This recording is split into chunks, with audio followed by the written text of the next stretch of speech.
The message popped up on my phone. Hi, Christine. I'm a friend of Patsy's. I just listed my home on Airbnb, but honestly, I don't feel ready. Sounds like you?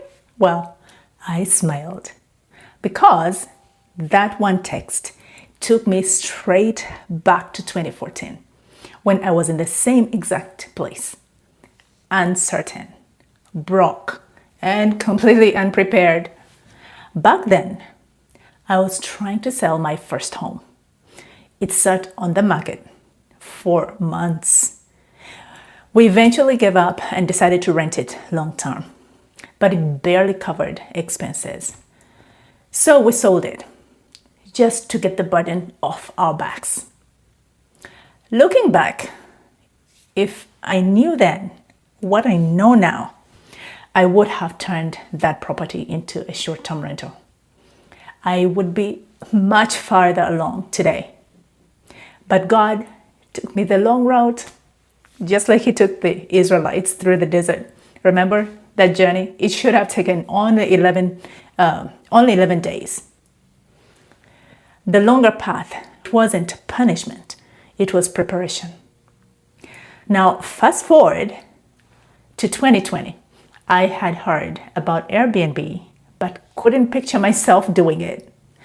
I thought too much work. Guests, cleaners, turnovers. I just wanted something safe. So, a few friends and I bought a small rental property for long-term renting. The problem, we borrowed the down payment and started in a hole. I don't recommend that. It didn't take long to see that long-term model wouldn't survive. The only way that made sense was to switch to short-term rentals. Then our partnership fell apart. Suddenly, I was left hanging with the business, with debt, and a decision: quit or fight. I had no mentor. I had a full-time job, kids to raise, and a lot to learn. It would have been easier to quit. But that's not me.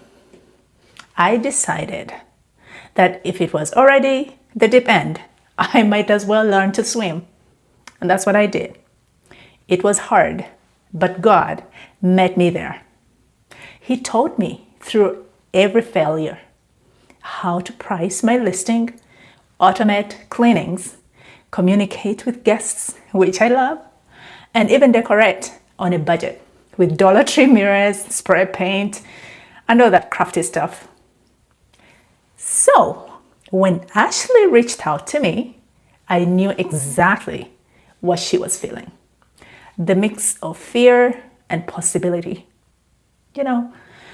She had listed her home only after accepting that it wasn't going to sell anytime soon. She felt unprepared, but curious. I told her, "You're going to love hosting. If you take it seriously and stay consistent, you might eventually not need your teaching job." She laughed, but I meant it.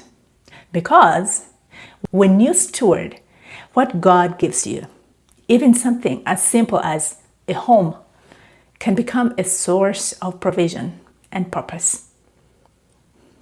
So I shared with Ashley 4 lessons I learned the hard way. First, start where you are. Don't wait for perfect. Perfection is a moving target that keeps you stuck. Second, automate early. It took me a long time to figure this out. But when you automate, you can use Hospitable for messaging, which I do use, Turno for cleaning, Price Labs for pricing. Those tools saved my sanity. 3, prioritize guest experience. Keep it clean, communicate clearly, and add small touches here and there that make people feel cared for. And 4th, build with purpose. This isn't just about profit. It's about stewardship. For me, Hosting became a ministry disguised as a business. So, if your plans aren't working out, maybe your house didn't sell, or life took a different turn you didn't expect, don't lose hope. God doesn't waste seasons. The detours, the delays are often preparing you for what's next. I never imagined that my failed home sale and broken partnership would lead me here, running a thriving Airbnb, creating beautiful spaces, and helping others start their own journey. But God knew. He always knew. And hey, if you are listening and thinking, I would love to know how to start, just drop the word guide in the comments. I'll make sure you get the same guide I shared with Ashley. It's a simple roadmap to help you begin. Until next time, remember, even closed doors can be divine redirections. I will see you next time. Bye.